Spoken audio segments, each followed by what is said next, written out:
Good evening, everyone. My name's Ron. I'm an alcoholic. I'd like to welcome you all here. Wow, enthusiastic group tonight. What can I say? Very important that we be mindful of the church. They let us have this $10 million facility for use. It's beautiful, air conditioned, luxurious in the sense, except for the metal chairs. Bring a cushion, right? No smoking on church property. Very important. Please be mindful of that. Rebecca's going to come up here and chair the meeting. Enjoy this evening.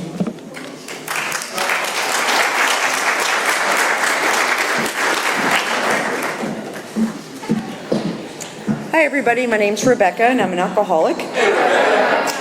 This is an hour speaker meeting that meets every Saturday evening at St. Paul's Lutheran Church, right here, which the address is 301 North Main Street at 8:30 in Doylestown.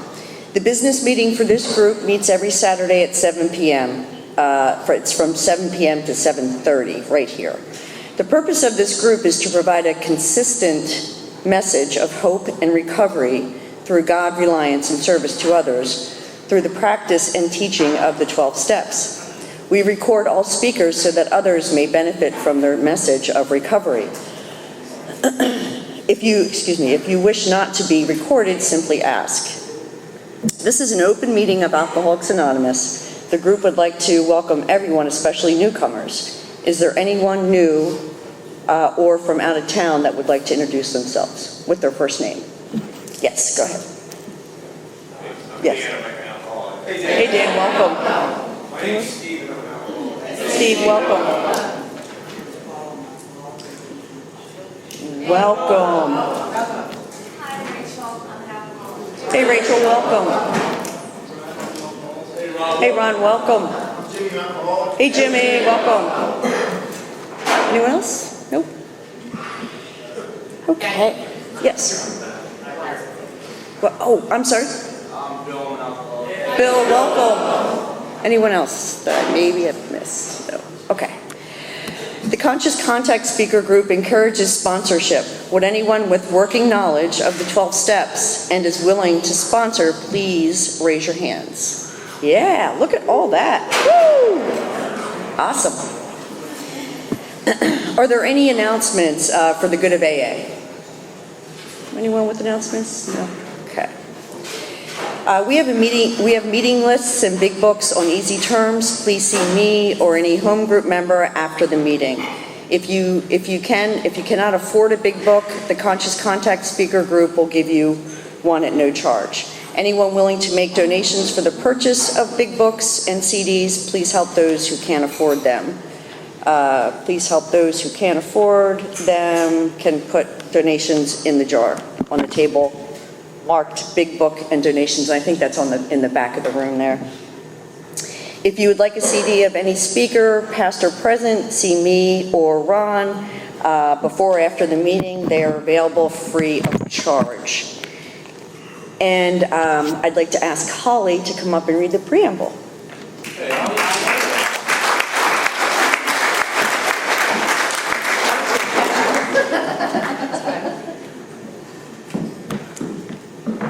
Hi everyone, my name's Holly and I'm an alcoholic. Alcoholics Anonymous is a fellowship of men and women who share their experience, strength, and hope with each other, that they may solve their common problem and help others to recover from alcoholism. The only requirement for membership is a desire to stop drinking. There are no dues or fees for AA membership. We are self-supporting through our own contributions. AA is not allied with any sect, denomination, politics, organization, or institution, does not wish to engage in any controversy, neither endorses nor opposes any causes. Our primary purpose is to stay sober and help other alcoholics to achieve sobriety. And I've Carol to come up and read the 12 steps.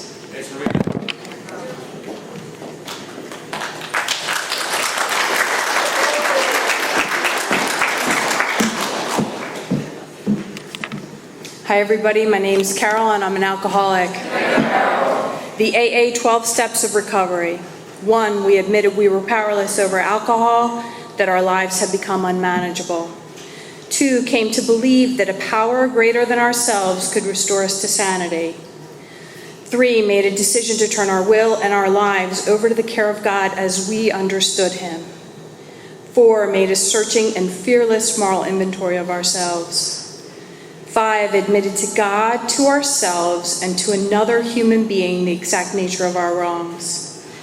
6, we're entirely ready to have God remove all these defects of character. 7, humbly asked him to remove our shortcomings. 8, made a list of all persons we had harmed and became willing to make amends to them all. 9, made direct amends to such people wherever possible, except when to do so would injure them or others. 10, continued to take personal inventory, and when we were wrong, promptly admitted it. 11, sought through prayer and meditation to improve our conscious contact with God as we understood him, praying only for knowledge of his will for us and the power to carry that out. 12, having had a spiritual awakening as the result of these steps, we tried to carry this message to alcoholics and to practice these principles in all our affairs. I'll turn it back to Rebecca.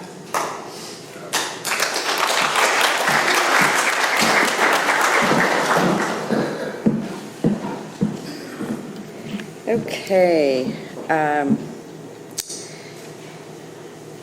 So the seventh tradition, so every AA group ought to be fully self-supporting, declining outside contributions. At this time, I would like to pass the basket. We have no dues or fees, but we have expenses. This group provides many services. Your donations cover rent, big books, CDs, events, and workshops, etc. There's absolutely no smoking on church property.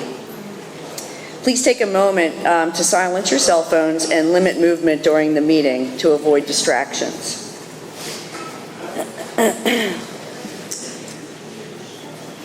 So now I would like to introduce the speaker. Sara, I've known Sara for quite a few years, and I admire her program. She works this stuff. And so let me introduce Sara. Let's give a hand to Sara.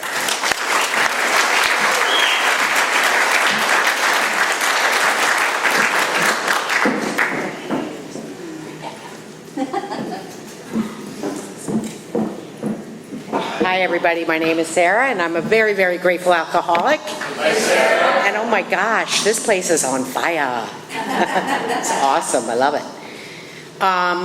Thank you, Ron, for inviting me out here. It's really pretty special for me to come out here because there's a lot of people I've been working with in this community for a while. I talk to them on the phone all the time. I just don't get to hook up. And so tonight's been a lot of fun, getting to see a lot of good friends and sponsees and grand sponsees and whatnot. And thank you to Paula, my road dog. I trust a road dog. She always comes with me.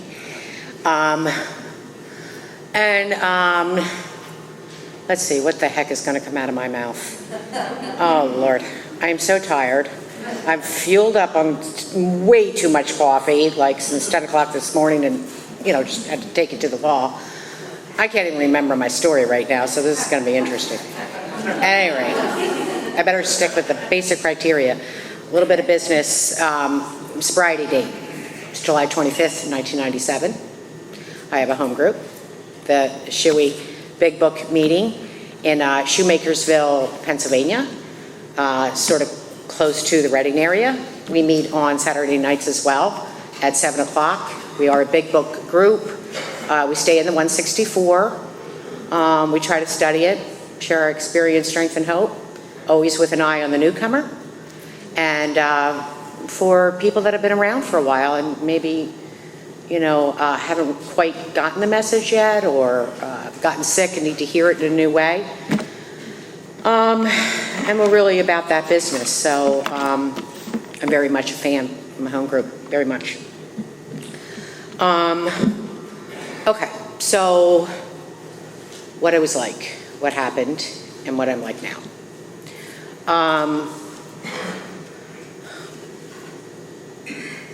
I do not want to spend too much time in my story of what it was like. Just enough so that other real alcoholics are going to identify with my story. But I've been saying that literally for like 15 years. And it usually still takes me a half hour. I don't know how long it's going to take.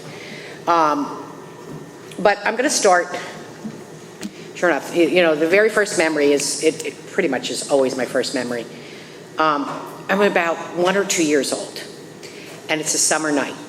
And I was at my grandmother's house on a warm, enchanted summer night like this. And it was dusk. And, so all my family's around, they're all partying. I mean, my shoes are off. I'm running barefoot in the beautiful, luxurious grass, and life is wonderful. And all of a sudden, I started to notice fireflies for the first time in my life. That's pretty freaking magical. It really is. And I looked up to the sky, and the stars are all coming out. And to me, it was like the stars are coming down, they're morphing into fireflies. And I was like tripping, you know what I mean? And I mean, for me, I honestly do believe it was a bit of a spiritual experience, although probably most of my experiences back then, I'm sure, we all had tons of those. For whatever reason, that one's locked in memory bank. But I lost that feeling very, very early on, okay? Just gone. And I'm going to jump to when I was in first grade. And I was raised in a very wonderful family, kind of upper middle class family, actually. We had all our basic needs, beautiful home, blah, blah, blah. All the basic needs were taken care of. 8 children, Catholic family.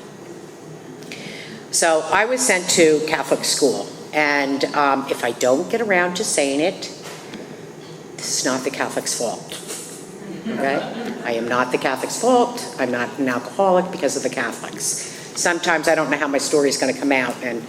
But what happened was, I was in first grade and I was being taught that if you prayed the Hail Mary, the way that I heard it, 5 years old, is that it seemed to me that magical things happened.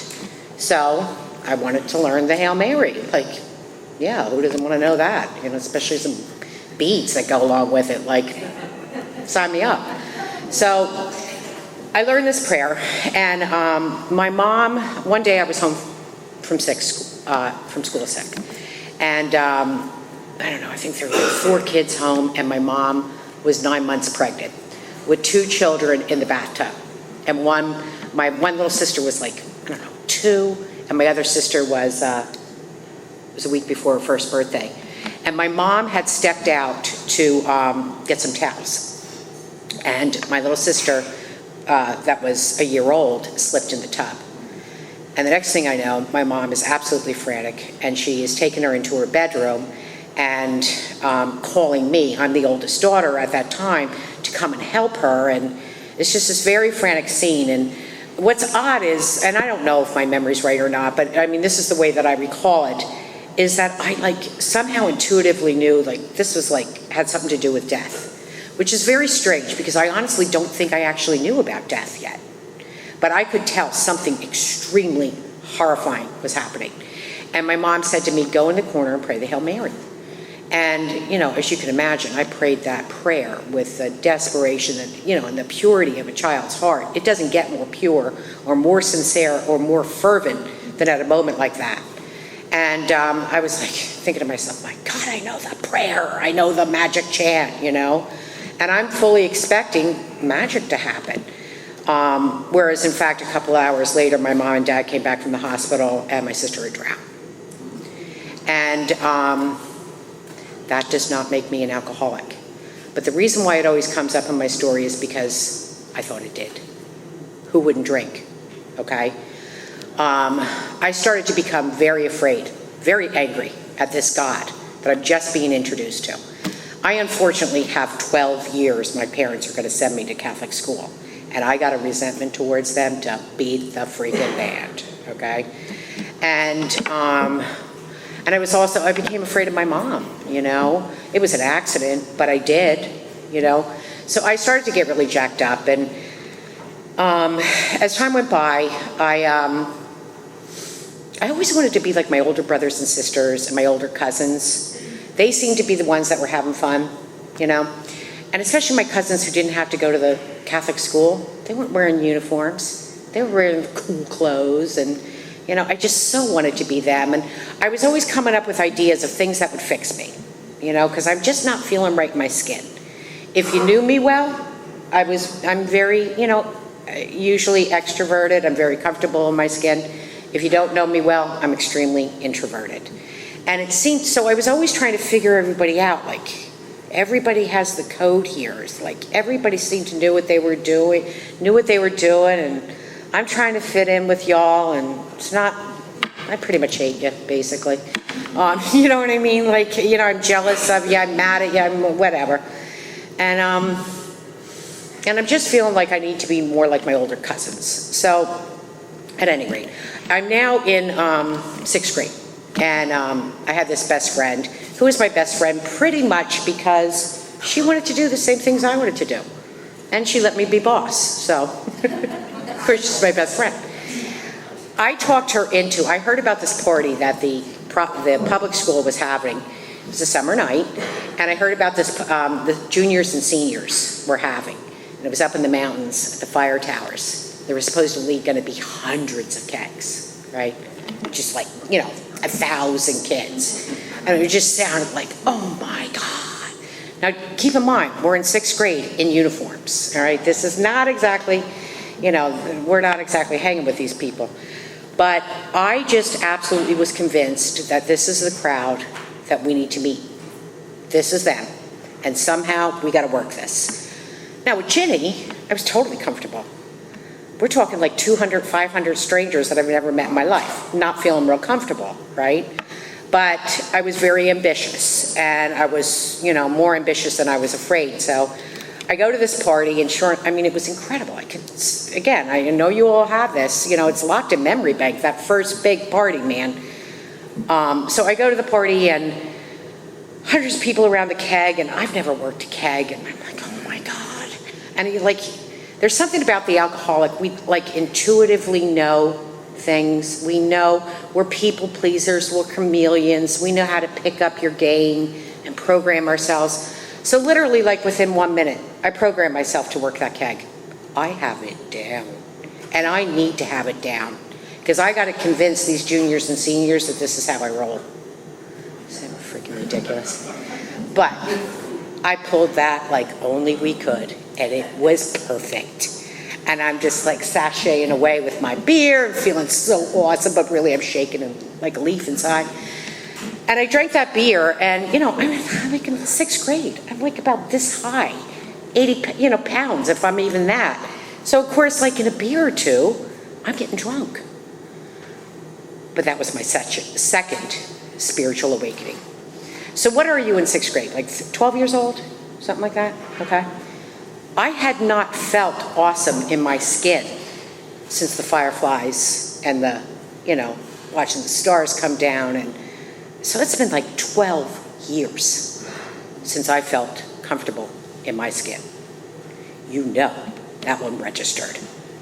And for me, I took it to the wall. I drank into a blackout that very first night. Now let me say this. I thought the blackouts were part of what made me an alcoholic. They are not what make you an alcoholic. They often happen, but not to all of us. I do believe that very first night that I was an alcoholic. In fact, I think I was an alcoholic even before, okay? The alcohol just pulled out my alcoholism is the way that I see it. Could be wrong, okay? But that's the way that I interpret it. And so what's the point I'm trying to make? I know I'm trying to make a point. Something about blackouts. It's not the blackouts that make me an alcoholic. It's the fact that once I started drinking, I couldn't stop. Nor did I want to stop. I absolutely knew it was the thing that was making me free. I paid prices that night. I got in all kinds of trouble. Who cares? I had the time of my freaking life. And sure enough, I did meet juniors and seniors that thought that Ginny and I, my best friend, were pretty cool. They started letting us hang with them. You know? So that was pretty priceless to me. So within a very short period of time, hi, I just saw you right now. Hi, excuse me, my friend. Within a very short period of time, it's hard to get, you know, booze when you're in 7th grade or 6th grade, whatever I was. So it's the 60s. I go to drugs. I mean, I just did. I'm not going to spend a lot of time there, but it's part of the story. So, I mean, I just started finding things to do on a daily basis very, very young and very quickly because I was having the time of my life. And it worked until I was about 18. Okay? But then I started realizing Pennsylvania, basically, it's just not happening. Okay? It's not close to cool enough. I got to get out of Pennsylvania. Pennsylvania is the problem. So I come up with this idea that I need to go to college in California. Now I'm finally away from my parents, so now I can drink 24/7. And I am drinking 24/7. I'm still having a very awesome time. But then I realized I always needed more. More. Not just alcohol, not just booze. I'm talking men, I'm talking money, I'm talking hipper, I'm talking faster, I'm talking more. I always need more to make me stay alive. Game on. I need game on. Gimme. And it's the only way I feel comfortable. It's the only way life is worth living, frankly. So now, basically, within a year, California is not even close to cool enough. So now I have to go to Hawaii. And the Hawaii connection, there's a story in the back of the big book.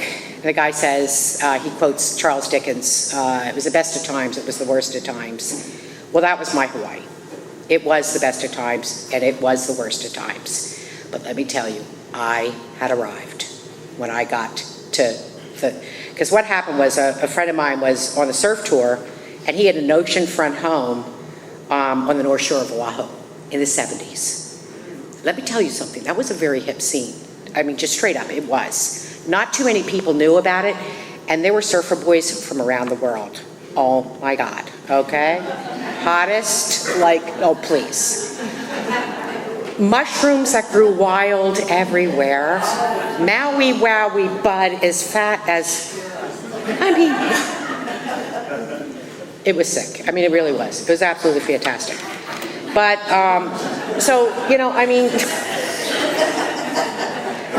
it was awesome. Let me just say that. But unfortunately, at that time, my sister, who I shared my bedroom with my entire life, my older sister, Katie, started to be diagnosed as mentally ill for several years. This is kind of happening as I'm moving from California to Hawaii and kind of all these different places. And it was dreadful and it was horrible. And she committed suicide. And it was like, a sucker punch that was quite hard to recover from. But even worse, that same year while I was living in Hawaii, my father, who was 49 and had always been a major athlete, always very in shape, working out for him, or playing tennis, being active, was not a new thing for him. But he was playing tennis, and at 49 years old, that same year my sister Katie died, he had a massive heart attack and died. And again, the only reason why I bring this up is because I thought, well, it's those things that make me an alcoholic. I mean, who wouldn't drink? Now I have two sisters that are dead. My father's died of a heart attack. I mean, these things make you an alcoholic. They do not, okay? But they can make you very, very spiritually sick. Very, very bedeviled. They have a lot to do with my alcoholism, and a lot of step work had to be done and still has to be done at times about that. But it is in fact that when I began to drink, I couldn't stop and had a craving. Definitely. That's the one trait we all have in common. Some of you didn't black out. Some of you drank normal from, say, I don't know, maybe you started drinking at 12, 18, 25, and somewhere around 45, you cross over some gray line, and all of a sudden, you start drinking, and you can't stop. One symptom we all have in common is that craving. It can look real different, but that's an absolute, that's one of our things as alcoholics, had the craving. And the fact that stone cold sober. See, now from 18 to 35, now I go into the Badlands. I'm in my head. And the alcohol and the drugs that used to fix my head and make me happy, joyous, and free, okay, now it's not working anymore. It's not turning things off. And I can't get rid of this inner pain that I'm feeling about the death of my family members, and all of a sudden about suddenly how scary everybody on the planet is, as a matter of fact. And all of a sudden I'm finding out I have to go through a lot of different formulas, but I came to the discovery I can't do drugs at all. Was not a happy camper about that. That took me many years to surrender.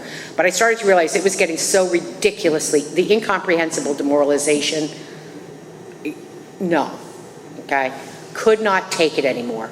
So I just switched to drinking for daily drinking, I don't know, like 15 years or something. I actually don't remember, but it's probably something like that, 20 to 35-ish. At any rate, so as the years go by, I come back to the States and I have to play all the different games. I need geographic changes. I moved to the Poconos, and then I'm, all over different parts of Philadelphia. I live in the Main Line. I'm out in the country. I'm in Center City, Philadelphia for 15, 20 years. I'm always having to change the game. And I'm always looking for the new crowd. So either I'm hanging with the rockers, or I'm hanging with the mainline preppy people, or the artists, and usually by the end, kind of all in one day. And I'm about, I'm so many different stage characters. I'm different with all of them. I'm partying, I'm losing my ever-loving gourd mind. The drugs are no longer working. And at the same time, I'm also managing some furniture stores, some very high-end furniture stores. So it's an extremely schizophrenic life.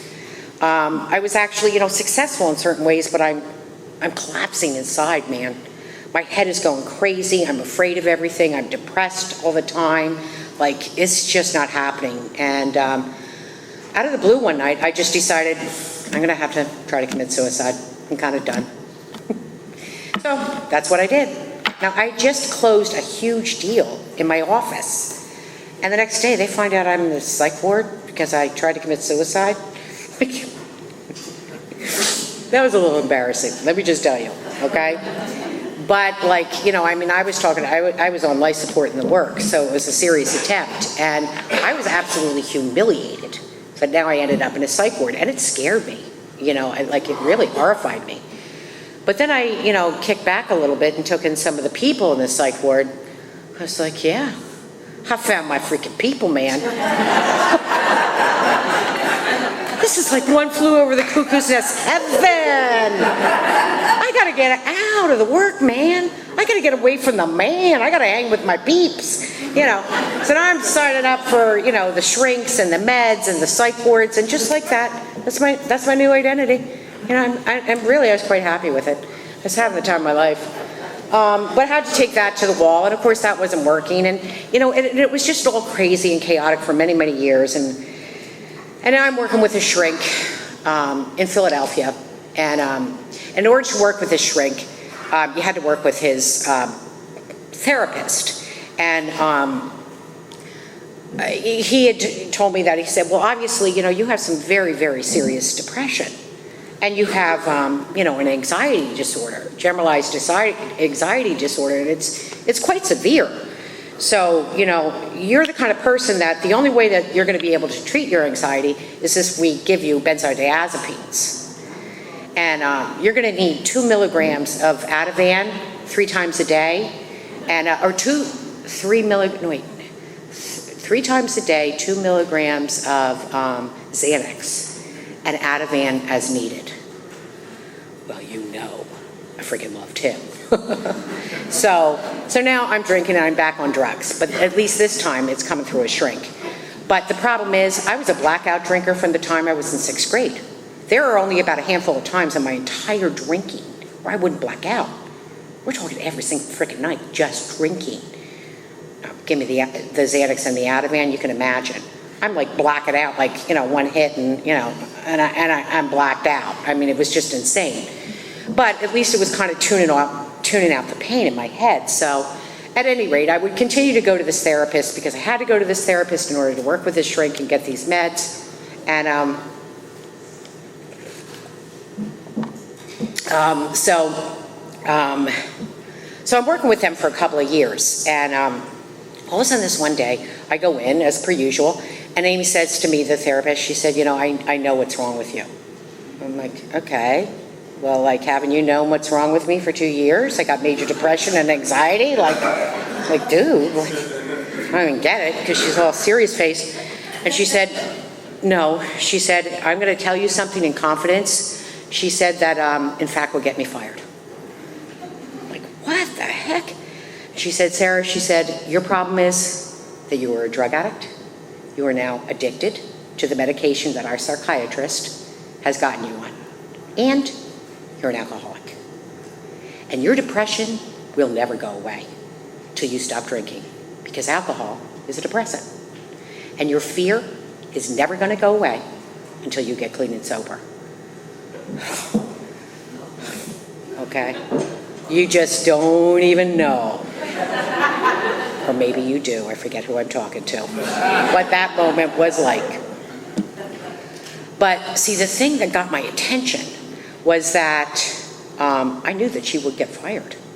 Okay? You did not say this against the rock star god of this psychiatric facility in Philadelphia. You just did not do that. I knew she was trying to confide in me. She was telling me something because she was really on my team. She was fighting for my life, and she was willing to do that. And there, you know, we have a street smartness, and I could feel that. Oh, I could feel that in my soul. And I actually listened to her. And this, I feel, again, was a spiritual awakening for me. So I had it when I was about a year old. I had it when I was about, 6th grade. And now I'm having one many, many years later. And I'm like, 34, 35 or something. And I actually listened to her and went. Now, for people like us, alcohol was my solution. I mean, yes, I'm blacking out for 25 years straight. Yes, I have a problem with every single person I know. Yes, I can't handle a job anymore. Yes, I'm, visiting institutions. But I intuitively knew that alcohol was my solution, man. These benzos are my solution. I can't do your planet. And somehow I listened to her and trusted her and went to this place and went through with a detox. Now, I have been doing the benzos for a long time. I, honest to God, do not remember. And lately I've been saying in my story, and I swear it's true, I think I'm still detoxing from them. I am not kidding. I don't think that stuff ever leaves you. There is something wrong with my brain. Stick around me long enough and you'll know it. There's holes in there. I had to go through several detoxes because it just was not pretty. But I went through it with the hopes that, okay, well now maybe I'm going to stop being depressed and stop being afraid, because that's what my therapist had told me. And now I got sober in Center City, Philadelphia. So I start coming around, but I'm not feeling happy. And I'm listening to all you guys, and you guys seem to be like happy.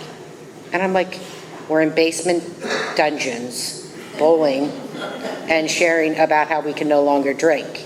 And you're all happy. I was like, I wasn't good with it, okay? Let's just say that. Just being honest. And so I had a lot of relapses, all right? I guess this is 93, 94-ish. I relapsed a lot. But, they were so loving and said, just keep on coming back, Sarah, keep on coming back. Of course, as, a couple of years went by, they're getting pretty tired of me, but keep coming back, Sarah. And then, so now I'm at July 25th, 1997. I get like a mega resentment over a guy I meet in the rooms, of course, who's supposed to be my savior and fix me. I mean, what I really need is a sober guy, somebody that understands me to fix me. Of course, we know how that went. And so now I hate him, and I had to drink again. And I came back into one of the meetings, and fortunately, there was a woman who had time and was willing to sponsor me. And she really was having an awesome experience. She was at the time 20 years sober. She was a lawyer. She was married. She's sponsoring. She has a home group. She was absolutely awesome. And she was so loving to me and so patient. And she actually lived in South Philly, and I lived, right in Center City. And she would take the subways to get to me, and walk part way, and it wasn't exactly easy, but she would come to me. Okay, she was willing to lay down her life to help another alcoholic. And she would come to my home, and we would go through, at that time, the 12 and 12. And it was common back then that you did a step a year. Okay? So it seemed to me that everybody's getting better but me. but I'm doing what she's saying, and I meet her every single solitary week. And I'm not doing so well. Although, I'm trying to, make coffee, I'm straightening chairs, I got my home group, I'm trying to help people, I'm sponsoring people. This is partially my amends why I'm here today to make up for that. I don't know, oh my gosh, God bless those old sponsees. But I was trying to. And, I became a GSR, and, I'm still seeing my therapist. I'm no longer doing the benzos, of course, but I'm still seeing a therapist. And I'm doing everything that's suggested to me, but I am not getting better. And by now it's year 6. And I am in 24/7 agony. 24/7 agony. I go to the meetings and I'd share my stuff, and I'd be happy for a little bit. I had a lot of really good friends. We were having a good time, and we could tell each other the truth of the crazy in our heads. We were good friends. But I would go home and just feel crazy, man. Just feel like I can't do it. I don't want to do it. I don't want to stay here. I can't stay here. And now I'm getting to the point where I really am afraid I'm going to commit suicide. And it wasn't because I was afraid of death. I just didn't want to do it to my mom or my sisters and brothers. Because in all honesty, we never really healed from the deaths of my 2 sisters and my father. That was a game changer, okay? And I did not want to do that to them. And I remember praying from my soul to God, just like, dear God, what is it that I need to do? I have done everything that I am supposed to do in Alcoholics Anonymous, and I am not getting better. And you can definitely doubt me here. It's totally okay. I actually heard a voice inside of me that said, no, you haven't done everything.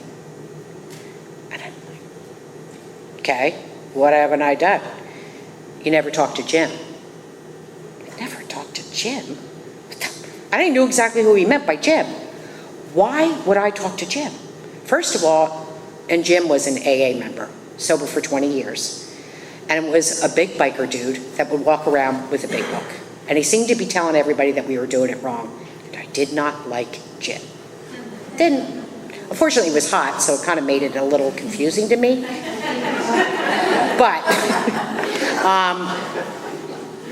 didn't like him. Because he reminded me of the Catholics, the goody-goods, the priests and the rabbis and the lectures. And I was just like, oh, God, can't you just be cool?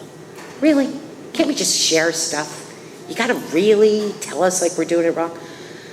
I knew, when I heard you never talked to Jim, I knew exactly who God was talking to. Now you can doubt me through and through, but I knew what was going on. And I'm like, why would I talk to Jim? But I knew, and I had always heard, and if I didn't say it, women with the women, men with the men. So for me to go to a man made no sense at all. But then it was like, maybe I'm supposed to go see him because he is 20 years sober. He has a lot of respect, even though a lot of people don't like him. He has a lot of respect.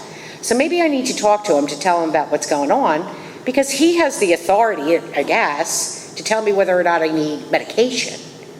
He can tell me whether I'm bipolar. Because when I tell him all the stuff I do in AA, he's going to have the discernment to tell me what's going on. So sure enough, I see him the next day, and I knew I would, at this outdoor little cafe in Philadelphia. He's out there hanging with his bros. They're all coming up to him. Oh my God, it would be so weird. They'd come up to him and they'd be like, dude, I hate my girlfriend so bad. Hate her. And he'd be like, really? Why? I was painting all day. Hot summer day. I came home, I took a shower. I happened to throw the towel on the floor. She flipped out, And he'd be like, oh, really? Well, didn't she have a hard day today when she worked in the ER? Don't you think that maybe you need to be a little more considerate? Do you think that maybe you should be going home and saying, I'm sorry to her, that you're being so inconsiderate and expecting her to go pick up your towel after she worked all day? I was like, whoa. I wasn't having those conversations with my sponsor. If I would have told her my partner did that, she would have been like, you don't deserve that, Sarah. You don't. That's not fair. You prep. And, she just loved me. And, so this guy scared me. I was like, what are they doing? And I would see this one after the other, but somehow I gathered up the moxie to ask him. I went up to him and I said, Jim, could I have a conversation with you? And he was gracious enough to say yes. He knew I didn't like him. Okay, so he was practicing principles before his personality. And we went behind this coffee place, and I said, Jim, I said, the thing is, I said, I have some things going on, and I just, really felt led to actually talk to you about it. And he said, okay, well, lay it on me. So I started telling him about how, I can't get along with my family, man. I keep on losing my job. Can't frickin' stand my boss, man. I won't say his name, the ex, Can't get along with the guys anymore. I'm so afraid, man. I'm always afraid. I can never stop being afraid, whether I go to the meetings or not, And I'm telling him just like, I'm just wrecked, dude. I'm just wrecked inside constantly, no matter how much I'm doing. I said, but I'm doing a step a year.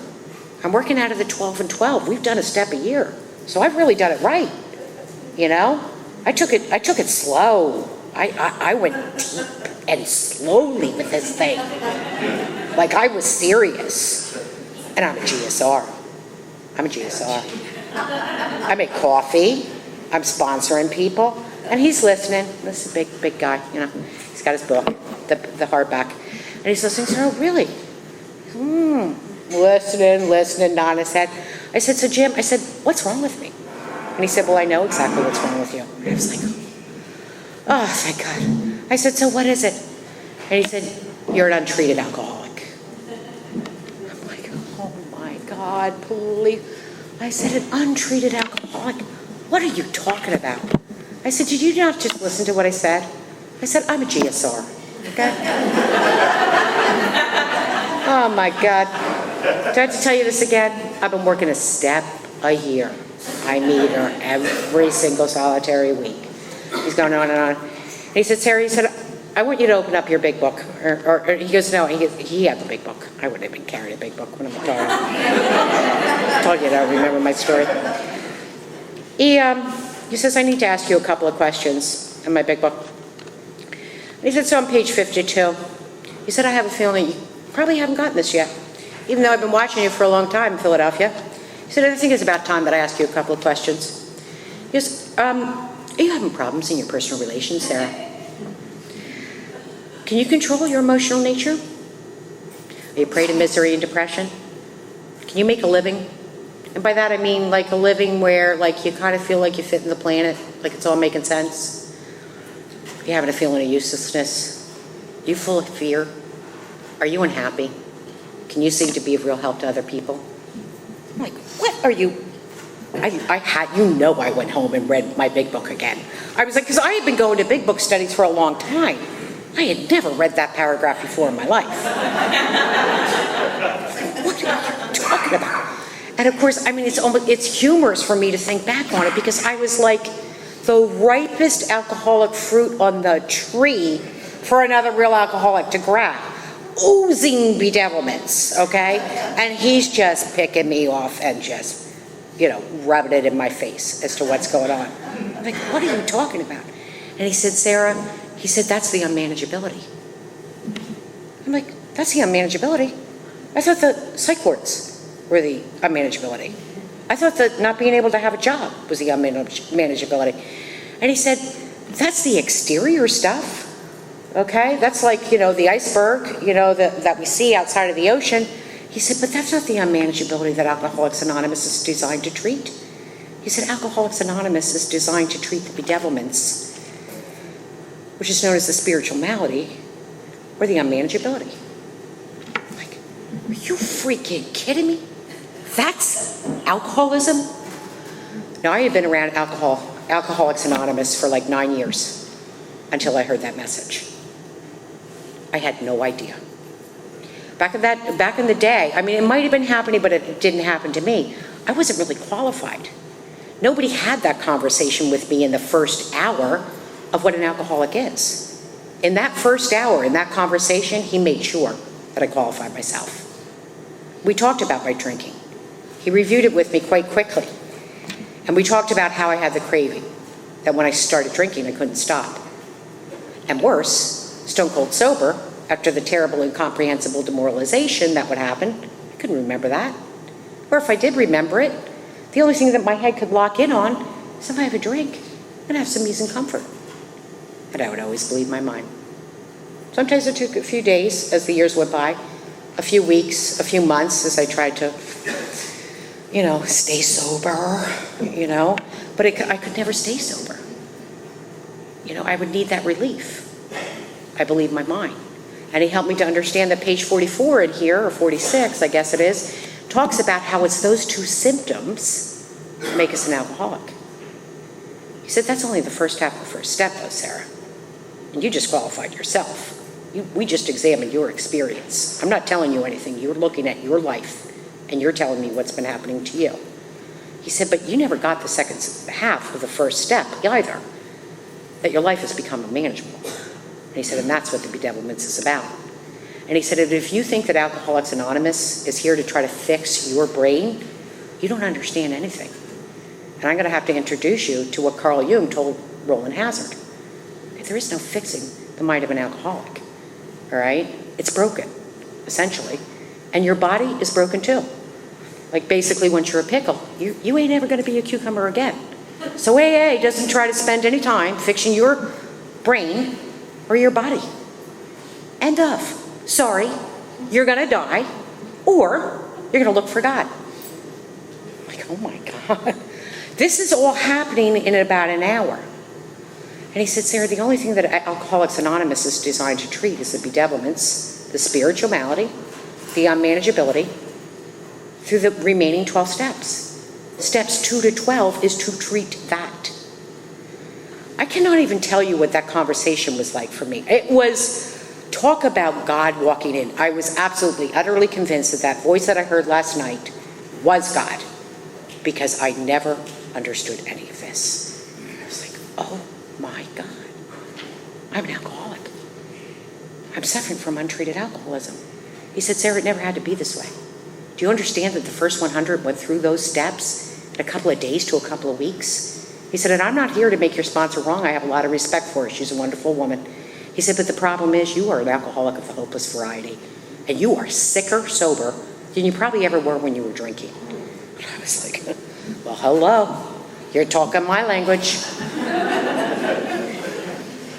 And that is the magic of one real alcoholic talking to another alcoholic who had found a solution outlined in the big book.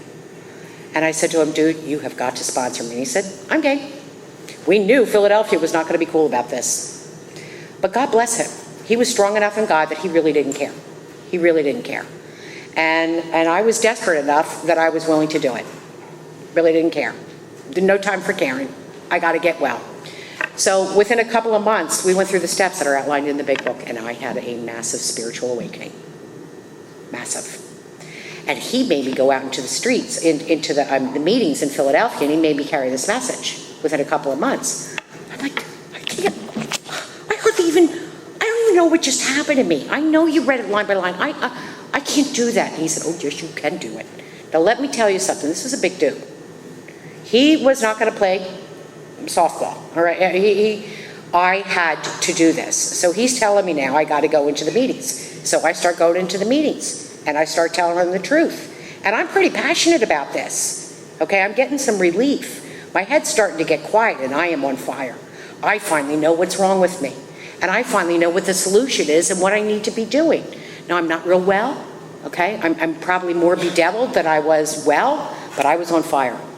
And so I start going into these meetings where, I had a lot of friends. They were really wonderful people, but they were like, what happened to Sarah? Like, wasn't she just back crap nuts like 2 weeks ago? Like, hello? And they're just looking at Jim. They didn't want to say anything to Jim. I mean, this is a big guy. And they're just like, what? So a lot of the old timers were not really too much of a fan of what I was doing and what I was talking about. They weren't. But the newcomers, oh, they were like, sign me up with this girl. We can go through the steps right away. And unbeknownst to me, there was a little bit of a spiritual phenomenon. Talk about a pocket of enthusiasm that was about to happen in Center City, Philadelphia. Because I started getting sponsees left and right. Left and right. And he's making me to go to meetings more and more and get more and more. I'm like, how am I going to have time to live? I can't be reading the book to everybody. And I said, Jim, I said, would it be all right if I did the Joe and Charlie tapes maybe with them and brought them all into my house? He said, sure, let's try it. So I bring a bunch of girls into my house and we start going through the Joe and Charlie tapes. And then he calls me up, he goes, you know what, I got a bunch of guys that I just got. He said, can we come to your Joe and Charlie meeting? I'm like, sure. So they bring him into my apartment, which by the way used to be a church. It was made into apartments. It became church again. Let me tell you something. Within about a month, I don't know, maybe 2 months, something like that, we had so many people jam-packed into that apartment that they literally, I had them down the hallway and we were trying to figure out how to get the speakers to get all these people to hear it. It became that big, that quickly.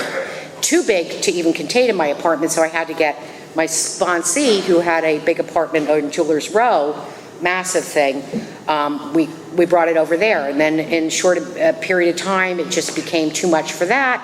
So then we started big book meetings, and we started 1-hour speaker meetings, and then all of a sudden we're meeting people from all over the place. And it was absolutely incredible. My story's really coming out different tonight. It's at 9:25. How do I want to close this?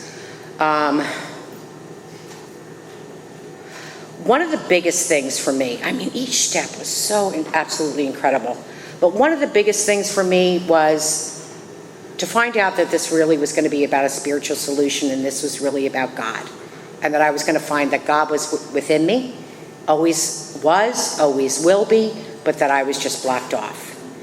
See, the problem is I hated God. I hated God.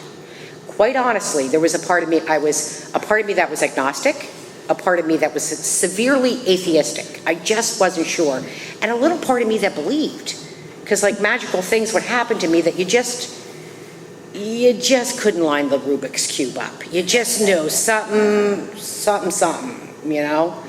But I had these hellacious feelings. And I had tried talking to many, priests and rabbis and, ministers over the years. And I investigated many different sects of Christianity, from, born-again fundamentalists to, Lutherans to Buddhists to Taoists to, science of mind and unity and just on and on and on, trying to figure the God thing out. And so one of the most miraculous things,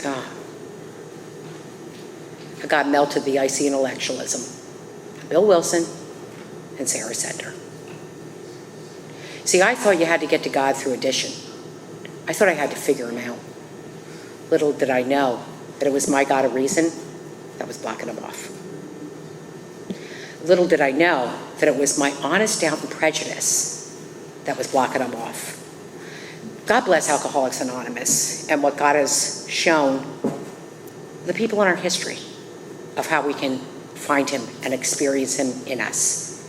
That there are no lectures. When I would tell priests that I hated God, or certain ministers, they weren't exactly fans of my rage. Okay, they kind of tolerated, but I could tell they were really turned off, like, God, Whereas, I was told that in here, we share our honest doubt and prejudice. And we go to God exactly as we are. God loves us exactly as we are. And all I needed to do was to find out what my honest doubt and prejudice were. And I'm like, well, how do I find him? And he said, well, pray, trust the part of you that trusts God. Ask that God if he will reveal to you some of your hidden resentments or prejudices towards him. And just like that, they started coming up. God's punishing. God's judgmental.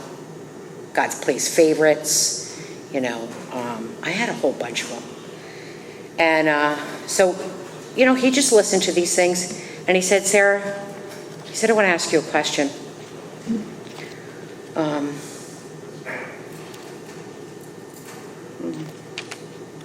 Darn. We agnostics and atheists chose to believe that our human intelligence was the last word, the Alpha and the Omega, the beginning and end of all. Rather vain of us, wasn't it? And he said, do you see how these ideas are coming from your mind? The Alpha, the beginning of the story, is coming from you. the omega, the end. In other words, whatever your mind has told you has been your God. Amen. And your God, your mind has told you that God is punishing, that God doesn't love you, that God plays favorites, and because it came from your mind, which is, self-reliance, the only ones we really trust is ourselves. So all you ever did was worship your mind and your beliefs. Can you see how this is happening? Let me just tell you, this is like a Neo-Matrix moment, because yes, I could see how it was happening. I was having a spiritual awakening. And he said, is it possible that you're wrong? And it started to collapse. Collapse, man. It came alive. Ease and comfort inside of me that's never left me. I can still get crazy, but I know how to get back to ease and comfort now. The other thing I got to say real quickly is the magic of the 4-step, man. The magic of every step, okay? I'm not real good at the podium. I'm not. Get me one-on-one. Let's talk. I love that. And I want you to love it because I want you to find your ease and comfort. All right? There is a solution for alcoholism, and there is meant to be, and it is God. You may never understand God, but who cares? If you find ease and comfort and you can get through the planet and you can move with peace, okay? That's a pretty sweet spot. But I got to say something. One of the other things I never really got was the resentment and fears. But I'm going to just take a moment, because I only got a moment. Let me talk about resentments. I didn't understand what you guys were talking about when it came to resentments for forever. I thought you were telling me that I was bad, that it was my fault, that I was supposed to look at the 4th column to find out that it was my fault. I wasn't getting this, okay? In fact, what the book is telling us is that we were powerless. I am stuck on self. Without God, without the 3rd step, I can't choose anybody other than myself because I'm trying to survive this crazy planet. And I don't feel like I can trust anybody else. And so I'm going to turn to myself and what I feel is right, and I am powerless to be different. The 4th step is going to start to break down and help me discover how some of that manifests. And it manifests largely through resentments. What it taught me, what I finally understand now, is that you people can be wrong. Or you can be wrong. It is not all me. All right? But what happens to me as an alcoholic is I stay stuck. I get hijacked in you are wrong. And I can't stop thinking it. Literally powerless to. It's the only way I can see it. Or I start to hate myself. I can't believe I can't forgive that person. What is wrong with me? So I go to hating you or to hating me. And that's the best I got without God. That's all God wanted me to see. The sick man's prayer is for me. To be able to start to respond to all of you differently. My 4th column, I was powerless to be different. I'm not bad. God is not mad at me or any of you. You couldn't have been different.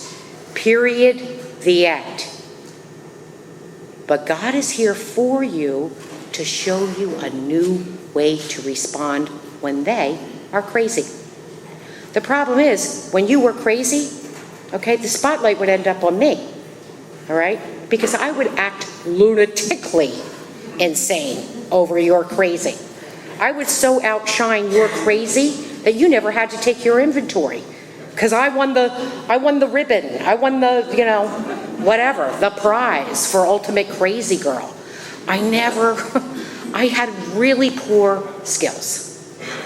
Really poor skills. And God has shown me how I can turn to Him, how I can turn to prayer, how I can turn to principles of tolerance and praying for these things, and compassion and patience. I am expected. I must get this, as my sponsor says to me, Sarah, this is a must. You must get this, because the resentments are going to kill you. Okay, so hear this one from your soul. All right? I have to turn to prayer. I got to give God my weapons of hating you and judging you and ruminating about you and gossiping about you and blah, blah, blah. I got nothing else. You guys got nothing else either. But in giving God those old weapons, more of the icy intellectualism, the icy barrier begins to melt. And you know what you get? More love, more peace, more serenity, more conscious contact, more intuitively knowing how to handle situations that always baffled you before. Right inside here. And it's not like I hear voices. It's more like, no, don't gossip about her. No, don't steal that dress. No more married men, Sarah, for God's sakes. You know, I intuitively know what not to do is usually more how it is. I wish I could go on and on because I could get like crazy fanatical fan about our book, about our solution at this point. But I hope that if I didn't, I hope that if I'm saying something and maybe you're new and you haven't heard this yet, that we get to have a conversation after the meeting. I will certainly be giving you my phone number so that we can have a really better conversation later. Or if maybe you're in AA, maybe you've been through the big book, because let me tell you something, I've gone back crap even after the big book. I have had to go through these steps again, using the set-aside prayer from all my soul to hear this again, get on fire again, and it's worked. So if you're going a little crazy and you feel like you know the solution, it's not really news, but you got crazy, I'm your go-to girl. I know all about that one too. And that's really painful too, man. But I'm free of that. I'm free of that too. I stay involved in my home group. I stay sponsored. I'm a fan of being sponsored, right? My sponsor doesn't manage my problems. She turns me to God. I'm a fan of being sponsored. It's just out of my experience. I stick close to her. I stick close to my sponsee sisters. I have quite a few sponsees. I stay very active. I get to speak fairly often for Alcoholics Anonymous. I get to be with my God inside of me. I don't need booze or drugs today to be with you people. And that's priceless. And that's what our program is offering to us. That's what's available to us. So thank you for letting me share.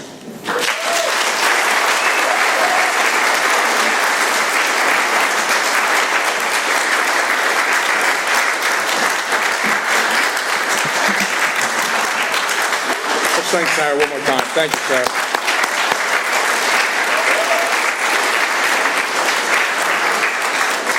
It's customary for us to form a line and thank our speakers. They come here at their own time and expense to share their stories and their experience with us, and it touches a lot of people, so that's really important. Next week, we got Lori D. coming out from New Jersey. She's a very special woman. Everybody's special that comes here. I hate to say that, but everybody in Alcoholics Anonymous is special. We got a nice way of closing. If you care to join us, don't forget the meeting after the meeting, and thanks for coming out, guys. You guys want to do a little service work?